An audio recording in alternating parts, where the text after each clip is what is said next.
بسم اللہ الرحمن الرحیم۔ کہتے ہیں کسی بادشاہ کا گزر اپنی سلطنت کے ایک ایسے علاقے سے ہوا جہاں کے لوگ سیدھا نہر سے ہی پانی لے کر پیتے تھے۔ بادشاہ نے حکم دیا کہ عوام الناس کی سہولت کے لیے یہاں ایک گھڑا بھر کر رکھ دیا جائے تو زیادہ بہتر ہوگا اور ہر چھوٹا بڑا سہولت کے ساتھ پانی پی سکے گا۔ بادشاہ یہ کہتے ہوئے اپنی باقی سفر پر آگے کی طرف بڑھ گیا۔ شاہی حکم پر ایک گھڑا خرید کر نہر کے کنارے رکھا جانے لگا تو ایک اہلکار نے مشورہ دیا، یہ گھڑا عوامی دولت سے خرید کر شاہی حکم پر یہاں نصب کیا جا رہا ہے، اس لیے ضروری ہے کہ اس کی حفاظت کا بندوبست بھی کیا جائے اور ایک سنتری کو چوکیداری کے لیے مقرر کیا جائے۔ سنتری کی تعیناتی کا حکم ملنے پر یہ قباحت بھی سامنے آئی کہ گھڑا بھرنے کے لیے کسی ماشکی کا ہونا بھی ضروری ہے، اور ہفتے کے 7 دن صرف ایک ماشکی یا ایک سنتری کو نہیں پابند کیا جا سکتا۔ بہتر ہوگا کہ 7 سنتری اور 7 ہی ماشکی ملازم رکھے جائیں تاکہ باری باری کے ساتھ بلا تعطل یہ کام چلتا رہے۔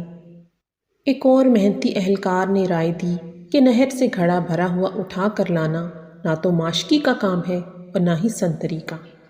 اس محنت طلب کام کے لیے 7 باربردار رکھے جائیں جو باری باری روزانہ بھرے ہوئے گھڑے کو احتیاط سے اٹھا کر لائیں اور اچھے طریقے سے ڈھکنا لگا کر بند کر کے رکھیں۔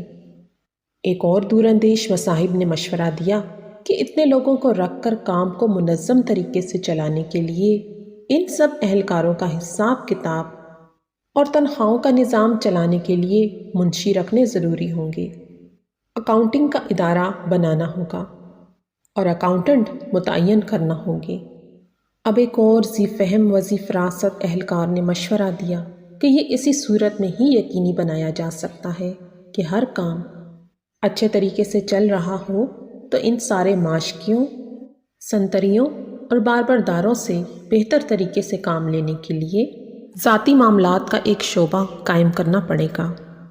ایک اور مشورہ آیا کہ سب کچھ ٹھیک ہو رہا ہے مگر ملازمین کے درمیان میں لڑائی جھگڑا یا کوئی زیادتی ہو جائے تو ان کے درمیان میں انصاف اور صلح صفائی کون کرائے گا تاکہ کام بلا تعطل چلتا رہے۔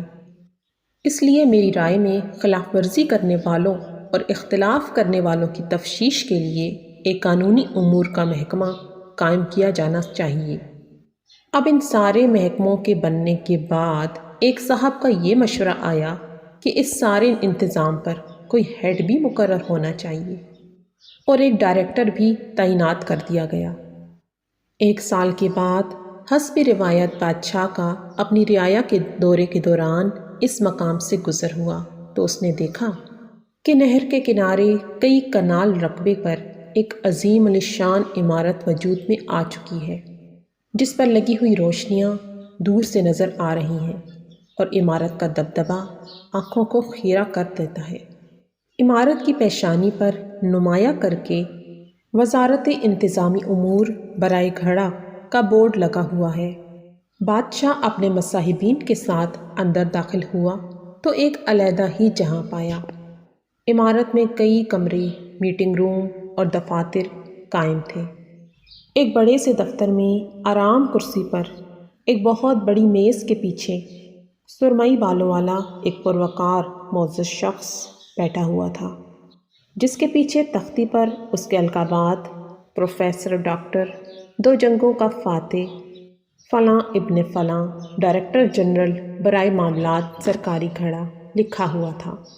بادشاہ نے حیرت کے ساتھ اپنے وزیر سے اس عمارت کا سبب پوچھا اور ساتھ ہی اس عجیب و غریب محکمے کے بارے میں پوچھا جس کا اس نے اپنی پوری زندگی میں کبھی نام بھی نہیں سنا تھا۔ بادشاہ کے وزیر نے جواب دیا، حضور والا، یہ سب کچھ آپ ہی کے حکم پر تو ہوا ہے۔ میرے حکم پر؟ وہ کس طرح؟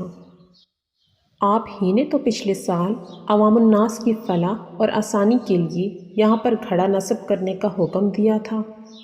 اب بادشاہ مزید حیرت کے ساتھ باہر نکل کر اس گھڑے کو دیکھنے گیا جس کو لگانے کا اس نے حکم دیا تھا۔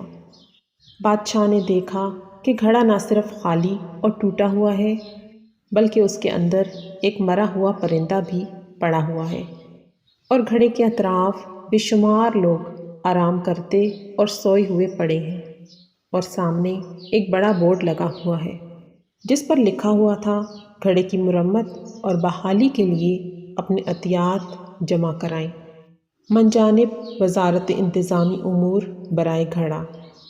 محترم ناظرین، کہنے کو تو یہ ایک کہانی تھی، لیکن اگر حقیقت میں دیکھا جائے تو ہمارے پیارے ملک کو بھی کچھ ایسے ہی مسائل درپیش ہیں۔ ہر چیز کا ایک الگ وزیر اور اس وزیر کے نیچے درجنوں افراد کام کرتے ہیں جن کا اصل میں وہاں پر کوئی کام نہیں ہوتا۔ یہ ہے میرے پیارے ملک کا قانون۔